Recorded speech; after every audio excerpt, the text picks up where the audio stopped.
में स्वागत है आपका और मैं हूं आपके साथ जागृति खंतवाल। बुलेटिन की शुरुआत करेंगे बड़ी खबर के साथ। बड़ी और अहम जानकारी प्रयागराज से आपको बता दें, जहां माफिया अतीक के बेटे असद को दफनाया गया तो कसारी मसारी स्थित कब्रिस्तान में दफन किया गया है। ये बड़ी और अहम जानकारी आपको बता दें, जहां अतीक के बेटे असद को दफन किया गया है तो वही असद के जनाजे में नाना और मौसा शामिल हुए थे। असद के 35 करीबी रिश्तेदार जनाजे में शामिल हुए। वहीं सुपुत्र खास का प्रक्रिया की वीडियोग्राफी भी की गई है। गुलाम के शव को शिवकुटी ले जाया जा रहा है, जहां शिवकुटी में शूटर गुलाम का शव दफन होगा, वहीं शिवकुटी स्थित कब्रिस्तान में होगा सुपुत्र खास। ये बड़ी और अहम जानकारी आपको बता रही, जहां अतीक के बेटे असद को दफनाया गया है। तो प्रयागराज से ये बड़ी और अहम जानकारी, माफिया अतीक के बेटे असद को दफनाया गया। कसारी मसारी कब्रिस्तान में असद का शव दफन किया गया है। ये तस्वीरें भी आपको दिखा रहे हैं।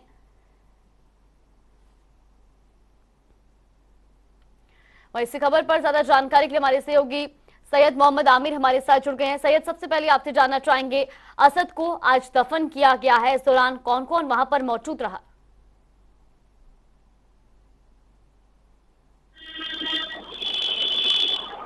किया गया है। बता दें, असद को घर पर लाना था जहां पर उसे गुस्ल देना था, मगर पुलिस प्रशासन ने सुरक्षा व्यवस्था को देखते हुए, क्योंकि अतीक के समर्थकों की भीड़ घर के बाहर काफी ज्यादा हो गई थी और हर कोई के जबान पर बस एक बात थी कि असद को हमें देखना है, जिसको देखते हुए सुरक्षा व्यवस्था को अगर शांति बनाए रखने के लिए, शांति माहौल को बनाए रखने के लिए पुलिस ने डायरेक्ट असद के जो शव को था सीधा कब्रिस्तान लाया, जहाँ कब्रिस्तान में ही उसे गुस्ल दिया गया और नमाज जनाजा पढ़ाई गई, जिसके बाद सुपुर्द खाक कर दिया गया है।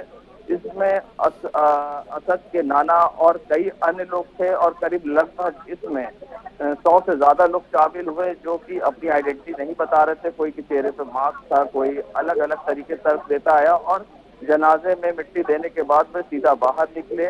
और इस मौके पर असद की फुफ्फी, जो कि बड़ी फुफ्फी है शाहिद, वो भी आई थी। जब उनसे पुलिस ने पूछा कि आप कौन हैं, कहाँ से आई हैं, तो उन्होंने अपनी आइडेंटिटी डिस्क्लोज करने से मना कर दी। जब जनता टीवी ने उनसे पूछा कि आप अतीक की बड़ी बहन है, तो वो हाथ जोड़ती नजर आई और उन्होंने कहा कि मैं कुछ मिट्टी में आई हूँ और मिट्टी में आने वाला कोई कुछ बताता नहीं है, सबके घर में औलाद है और सबको सोचना चाहिए।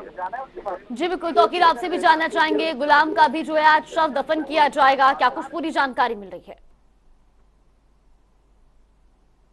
कर दिया गया है और इस पूरे मामले में पुलिस का रवैया जो था वो साफ तौर पर इसलिए भी वहां पर मौजूद रही है पुलिस, ताकि जो लोग आ रहे हैं, यानी कि असद और गुलाम, जिनके भी रिश्तेदार हैं या उनके जानने वाले लोग आ रहे हैं, पुलिस उनके बारे में भी वहां पर पैनी नजर रखे हुए थी। जो जिसे बताया गया आपको कि कब्रिस्तान की गेट पर ही पुलिस का पहरा था और जो भी लोग आ रहे थे उनसे उनकी आइडेंटिटी पूछी जा रही थी, रजिस्टर पर नाम नोट हो रहा था।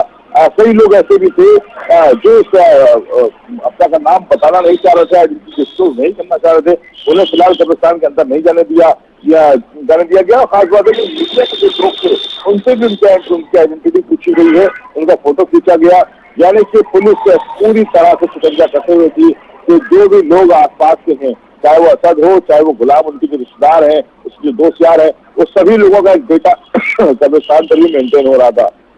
एक तरफ अतीक की आज पेशी भी हो, अतीक क्या जो सुनवाई जो थी, किसी को अपने बेटे की जनाजे में शामिल होना चाहता था, कोर्ट में सुनवाई भी, लेकिन इसके पहले ही उसके बेटे को सुपुर्द खाक कर दिया गया है और दफन कर दिया गया है और अभी देर बाद पूरे मामले पर सुनवाई भी होनी है।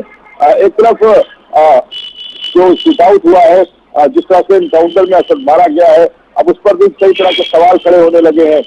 कई लोगों ने उसमें मांग की है, मानवाधिकार में ही मांग की गई है। राष्ट्रीय अधिकार सेना के राष्ट्रीय अध्यक्ष है अमिताभ ठाकुर, जो पूर्व IPS है, उन्होंने भी इस पर मांग की है और सवाल खड़े किए हैं। करीब 11 ऐसे बिंदु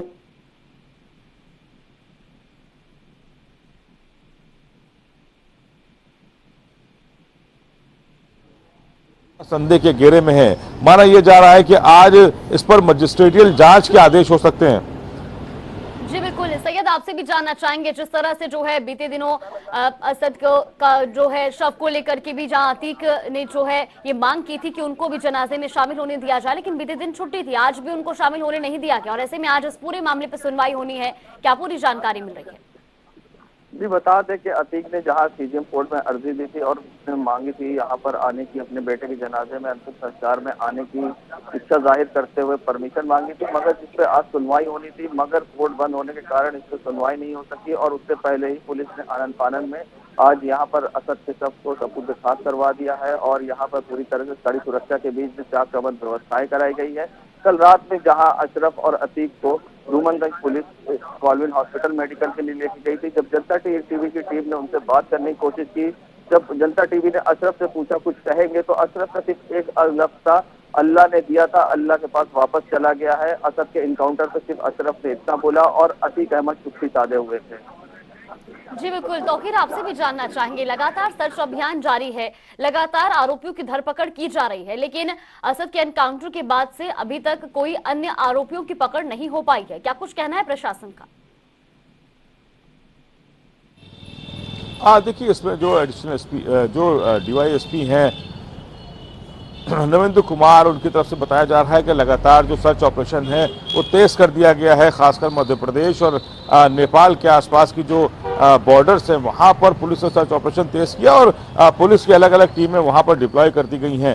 जाहिर तौर पर एसटीएफ का ये पहला ऑपरेशन था जिसमें असद और गुलाम को मार गिराया गया है। अब ऐसे में माना यह भी जा रहा है कि उस तरह खबरें भी आई थी कि गुड्डू मुस्लिम जो उमेश पाल हत्याकांड में बम फेंकते हुए नजर आया था, उसकी तलाश में पुलिस को कई जगह सुराग मिले हैं। माना यह जा रहा है कि दो दिन में वो पुलिस के हाथ भी लग सकता है, क्योंकि जो उसकी लोकेशन थी, जिस तरह से पुलिस ने क्रैकडाउन किया है असद और गुलाम की लोकेशंस को, उनके जो ठिकाने थे वहां पर पता किए, वैसे ही बताया जा रहा है, क्योंकि जो शेल्टर देने वाले लोग हैं वो भी वही लोग हैं जो गुलाम और असद को शेल्टर दे रहे थे। ऐसे में कितने दिन तक फरार रह पाएंगे ये कहना मुश्किल है, लेकिन जो पुलिस की कार्रवाई है वो बता रही है कि 2 से 3 दिन में पुलिस के मुठभेड़ कहीं हो सकती है और गुड्डू मुस्लिम के अलावा जो 2 नामजद आरोपी और हैं उनसे भी पुलिस की मुठभेड़ हो सकती है। ऐसे में अब जो सवाल जिस तरह से इनकाउंटर पर खड़े हुए हैं, क्या पुलिस उसके जवाब देगी या फिर अपनी जो कार्रवाई है वो जारी रखेगी और जो भी फरार आरोपी हैं उनकी धरपकड़ में कोई भी कमी नहीं रखेगी। अब देखना होगा आने वाले समय में जिस तरह से पुलिस की कार्रवाई है, जिस तरह से फाइलें खोली जा रही हैं, एटीएस पूछताछ कर रही है और इस पूरे मामले में बताया गया है कि पाकिस्तान कनेक्शन भी है, तो कहीं ना कहीं अब जो कार्रवाई है उसका दायरा बढ़ रहा है। थोड़ा इंतजार करना होगा, लेकिन जाहिर तौर पर कई बड़े खुलासे हो सकते हैं। जी बिल्कुल, तौकीर सैयद, आप दोनों का बहुत बहुत धन्यवाद हमारे साथ जुड़ने के लिए और तमाम जानकारी हम तक पहुंचाने के लिए। तो लगातार ये बड़ी खबर आप तक पहुंचा रहे थे, जहां अतीक के बेटे असद को दफन कर दिया गया है, तो असद और गुलाम को आज दफन किया गया है। वही आपको बता दें कि कब्रिस्तान के आसपास भारी सुरक्षा व्यवस्था भी की गई थी। इस दौरान कसारी मसारी कब्रिस्तान में जहां असद को दफन किया गया, ये तस्वीरें भी आपको दिखा रही, जहां भारी संख्या में पुलिस बल वहां पर मौजूद रहा।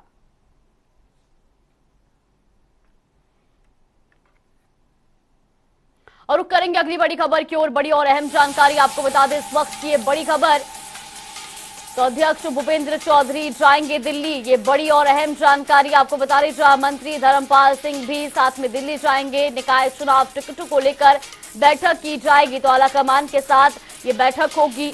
ये बड़ी और अहम जानकारी आपको बता रहे, जहां प्रदेशाध्यक्ष भूपेंद्र चौधरी जाएंगे दिल्ली, तो मंत्री धर्मपाल सिंह भी साथ में दिल्ली जाएंगे, जहां निकाय चुनाव टिकटों को लेकर बैठक की जाएगी।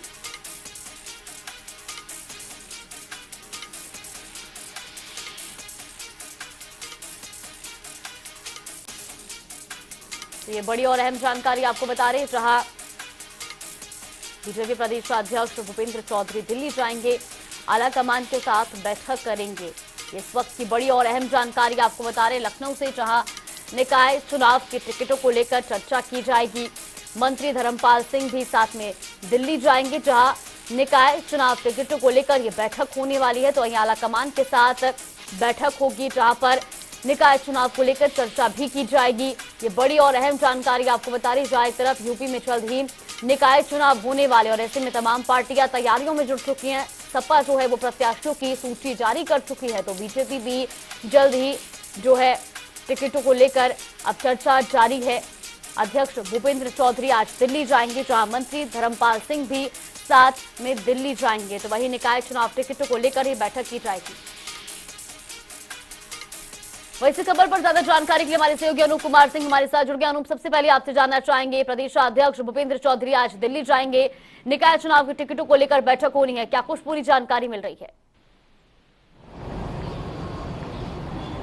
देखिए, भारतीय जनता पार्टी निकाय चुनाव के प्रत्याशी को लेकर लगातार बैठक मंथन कर रही है और आपने देखा किस तरीके से 13 अप्रैल को एक संगठन के साथ बैठक हुई थी, जिसमें भूपेंद्र चौधरी, संगठन मंत्री धर्मपाल सिंह और दोनों डिप्टी सीएम वित्त मंत्री सुरेश खन्ना समेत तमाम वहां पर जो पदाधिकारी शामिल हुए थे। इस बैठक में जो मंथन हुआ, मंथन में कोई बहुत ज्यादा निष्कर्ष नहीं निकल पाया है और इसी वजह से कल शाम को एक कोर कमेटी की बैठक बुलाई गई, जिसमें मुख्यमंत्री योगी आदित्यनाथ उसकी अध्यक्षता कर रहे थे, संगठन मंत्री धर्मपाल सिंह थे, यूपी बीजेपी प्रदेश अध्यक्ष भूपेंद्र चौधरी थे, दोनों डिप्टी सीएम तमाम पदाधिकारी इस बैठक में शामिल हुए। लेकिन जिस तरीके से लगातार बैठक के दौर में कोई नतीजा नहीं निकल के आया, कल भी उसी तरीके से बैठक हुई, जातिगत समीकरण को लेकर के या फिर जिताऊ प्रत्याशी को लेकर कुछ पेच जरूर फंसा है, शायद इसी वजह से इस पर कोई फैसला अभी तक अंतिम मुहर नहीं लग पाई है। और आपने देखा होगा कि 2 दिन पहले करीब केशव मौर्य दिल्ली गए थे। निश्चित रूप से जिस तरीके से लगातार उत्तर प्रदेश का संगठन हो या फिर जो सरकार हो, कोशिश करता है कि जब सूची जब कोई फाइनल आए प्रत्याशियों की, तो कहीं ना कहीं जब केंद्रीय नेतृत्व का यानी जो राजनीति के चाणक्य कहे जाते हैं भारतीय जनता पार्टी में अमित शाह हो या फिर राष्ट्रीय अध्यक्ष जेपी नड्डा की मोहर लगी हो, ताकि जो अंदर खाने के लोग हैं, पदाधिकारी हैं, उनमें कोई मतभेद ना रहे। जब कभी ऊपर से यानी केंद्रीय नेतृत्व से किसी प्रत्याशी पर मोहर लगती है, वहां से तो जो अंतर कलह है ये सब कुछ दिखाई नहीं देता भारतीय जनता पार्टी में। मुझे लगता है इसी वजह से लगातार 3 दिन की बैठक में कोई नतीजा नहीं निकला है और अब जाके आज सुबह 9 बजे यहां से रवाना हुए थे संगठन मंत्री धर्मपाल सिंह, भाजपा प्रदेश अध्यक्ष भूपेंद्र चौधरी अब वो दिल्ली पहुंच चुके हैं, केंद्रीय नेतृत्व के साथ बैठक करेंगे। केंद्रीय नेतृत्व फाइनल मोहर लगाएगी कि लखनऊ में नगर निकाय का जो चुनाव हो रहा है उसमें मेयर प्रत्याशी कौन रहेंगे, जातिगत समीकरण क्या होंगे, पूरी रिपोर्ट तैयार की है संगठन की तरफ से, सरकार ने भी उस पर सहमति जताई है। अब जाके केंद्रीय नेतृत्व उस पर फाइनल मोहर लगाएगा। मुझे लगता है शाम तक जो प्रत्याशियों की लिस्ट है वो जारी हो सकती है, क्योंकि अब बहुत ही कम समय बचा है नामांकन का। भारतीय जनता पार्टी आज इस लिस्ट जारी करने के बाद करीब स्थिति साफ हो पाएगी कि भारतीय जनता पार्टी ने किन नामों पर मुहर लगाई है और किस तरीके से जाति समीकरण फिट किए हैं। जिस तरह से सपा ने जो है प्रत्याशियों की सूची जारी की, उसके बाद से ही कहीं ना कहीं अब जातिगत समीकरण को लेकर के जो है मंथन तेज हो चुका है और यही एक वजह भी मानी जा रही है कि बीजेपी जो है इतनी समय लगा रही है सूची जारी करने में। देखिए, बिल्कुल सही बात है कि जिस तरीके से लगातार आपने देखा समाजवादी पार्टी ने अपने प्रत्याशियों को घोषित किया, मेयर प्रत्याशियों को, बीएसपी कल कुछ प्रत्याशियों को घोषित कर चुकी है, कांग्रेस कुछ प्रत्याशियों घोषित कर सकी है। अब कहीं ना कहीं फाइनल जो मुकाबला है, फाइनल जो मतभेद है, फाइनल समीकरण है, फाइनल जाति समीकरण, वहां पर अब भारतीय जनता पार्टी को चूज करना पड़ेगा कि किस क्षेत्र में किसका दबदबा है, किसकी लोकप्रियता ज्यादा है, जाति समीकरण क्या बैठते हैं। इन सब चीजों को लेकर एक विस्तृत रिपोर्ट तैयार की गई है। एक पैनल बनाया गया था जिसमें राज्य मंत्री से लगा के केंद्रीय मंत्री कैबिनेट मंत्री और संगठन के तमाम पदाधिकारी शामिल हुए थे।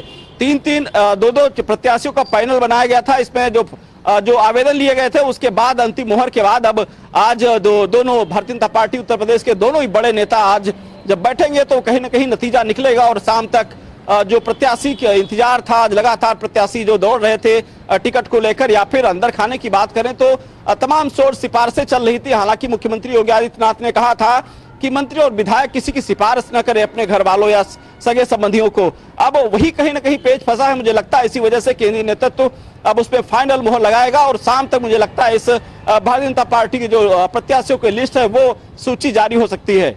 जी बिल्कुल अनु, बहुत बहुत धन्यवाद आपका हमारे साथ जुड़ने के लिए और तमाम जानकारी हम तक पहुंचाने के लिए। लगातार ये बड़ी खबर आप तक पहुंचा रही, जहां आज बीजेपी प्रदेश अध्यक्ष भूपेंद्र चौधरी दिल्ली जाएंगे। इस दौरान मंत्री धर्मपाल सिंह भी उनके साथ मौजूद रहेंगे, तो जहां निकाय चुनाव टिकट को लेकर बैठक की जाएगी।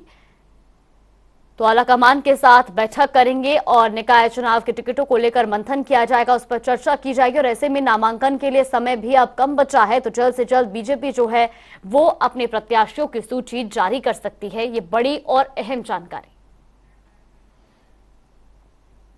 और रुक करेंगे बड़ी खबर की ओर। बड़ी और अहम जानकारी आपको बता दें, इस वक्त की बड़ी खबर, NH 730 पर भीषण सड़क हादसा हुआ है। इस वक्त की बड़ी और अहम खबर, सवारियों से भरी इनोवा पेड़ से टकराई है। तो वहीं आपको बता दें कि हादसे में 6 लोगों की मौत हुई है, जबकि 8 लोग घायल बताए जा रहे हैं। पुलिस राहत और बचाव कार्य में जुटी हुई है। ये बड़ी और अहम खबर आपको बता रहे हैं श्रावस्ती से, जहां NH 730 पर सड़क हादसा हुआ है।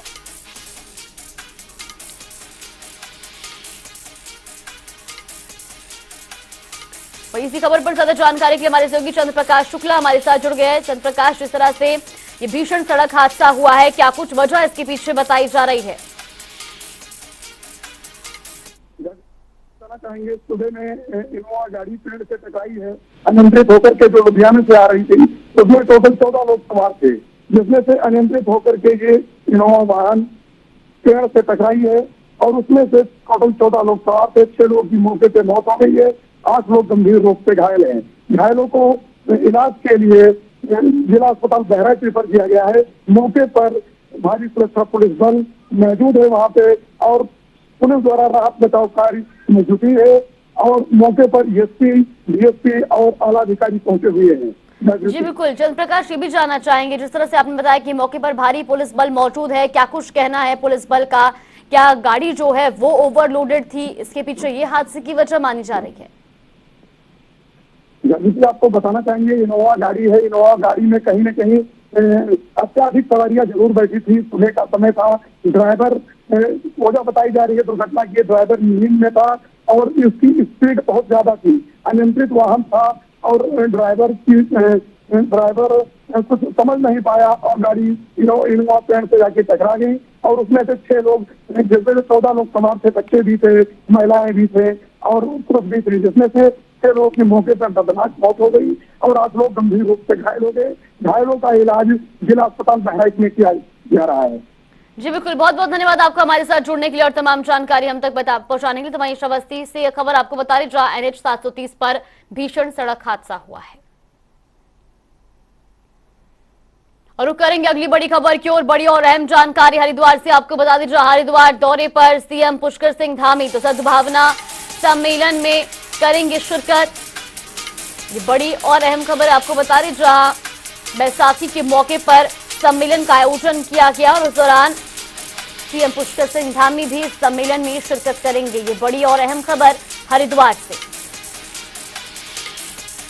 तो बैसाखी के मौके पर हरिद्वार में सम्मेलन का आयोजन किया गया है। वहीं आपको बता दें कि इस सम्मेलन में सीएम पुष्कर सिंह धामी भी शिरकत करेंगे।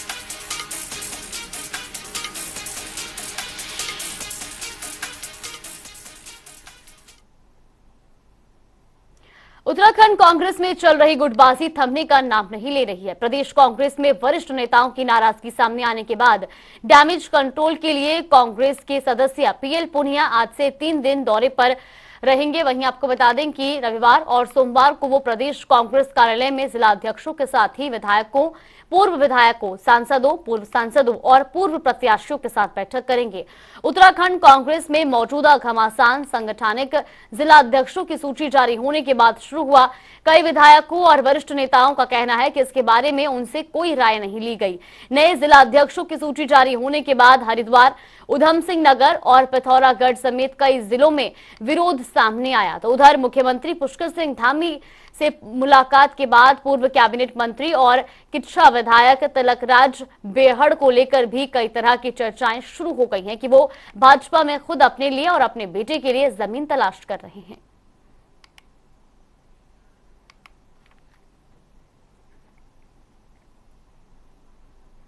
इसी खबर पर ज्यादा जानकारी के लिए state bureau head Yogesh Rana हमारे साथ जुड़ गए। योगेश, जिस तरह से लगातार कांग्रेस में गुटबाजी देखने को मिल रही है, अब PL पुनिया जो है 3 दिवसीय दौरे पर आने वाले हैं, क्या कुछ पूरी जानकारी मिल रही है?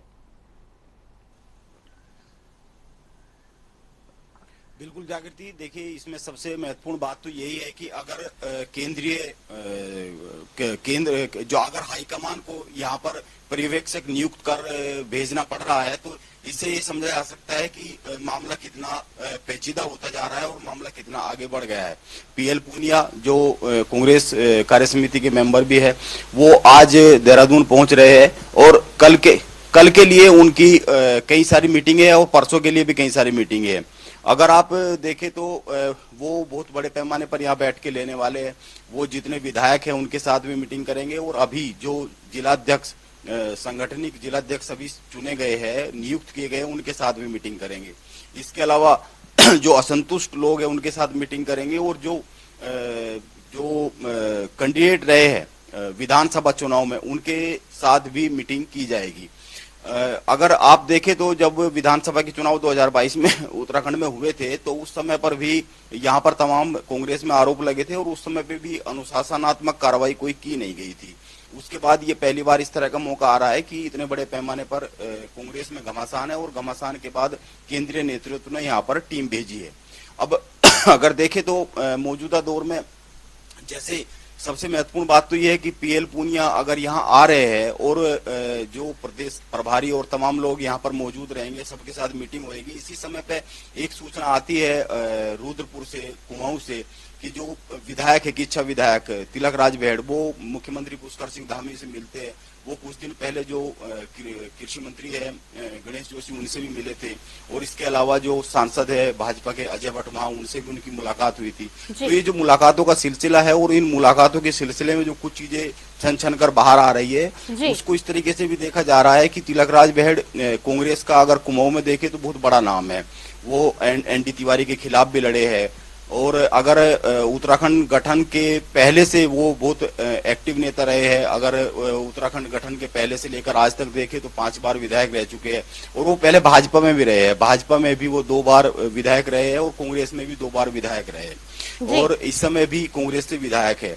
अगर उनकी वो खुलकर नाराजगी जता रहे। और एक और बहुत महत्वपूर्ण बात है, अभी जो मुख्यमंत्री पुष्कर सिंह धामी उत्तराखंड में लैंड जिहाद और मजारों को लेकर तमाम कार्रवाई और एक्शन की बात कर रहे हैं और कह रहे हैं कि जमीनों पर कब्जा बिल्कुल भी बर्दाश्त नहीं किया जाएगा सरकारी जमीनों पर। और कांग्रेस के प्रदेश अध्यक्ष कर्ण मेहरा इसको लेकर जिस तरह से पीएल पूनिया 3 दिवसीय दौरे पर रहने वाले, ऐसे में देखना ये होगा कि क्या जो कांग्रेस की आपसी गुटबाजी जारी है वो थम पाएगी। फिलहाल खबरों में आगे बढ़ेंगे, जहां देहरादून के कनक चौक के पार्क को पूर्व सीडीएस स्वर्गीय जनरल विपिन रावत की याद में मुख्यमंत्री पुष्कर सिंह धामी और सैनिक कल्याण मंत्री गणेश जोशी ने मूर्ति का अनावरण किया। इस अवसर पर जनरल विपिन रावत की बेटियां भी मौजूद रही। इस दौरान मंत्री गणेश जोशी ने जनरल विपिन रावत के चले जाने पर शोक जताया।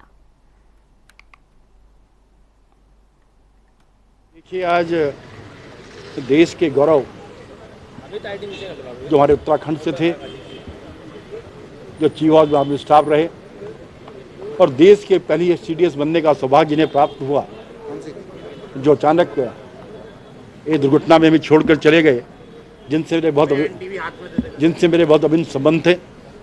आज उत्तराखंड के नौजवानों को जो 5 सेंटीमीटर की छूट अगर मिलती है, उस समय विधायक था जब मैं आपके पास गया और मैं आपसे अनुरोध किया कि पहाड़ के जवानों की हाइट कम होती है, 5 सेंटीमीटर की हमें छूट मिलनी चाहिए, और 20 दिन के अंदर आपने उसका आदेश कराकर मुझे भेजा। बहुत बड़ी क्षति हुई है, व्यक्तिगत रूप से मुझे बहुत बड़ी क्षति हुई है, क्योंकि मैं जब भी वहाँ जाता था हमेशा उनसे मिलता था और मुझे मित्रवत बड़ा भाई की तरह व्यवहार करते थे और हमेशा जो भी मांग मैंने उनसे की, उन मांगों को उन्होंने पूरा किया। चलिए, बुलेटिन में फिलहाल के लिए बस इतना ही। आप बने रहिए हमारे साथ। नमस्कार।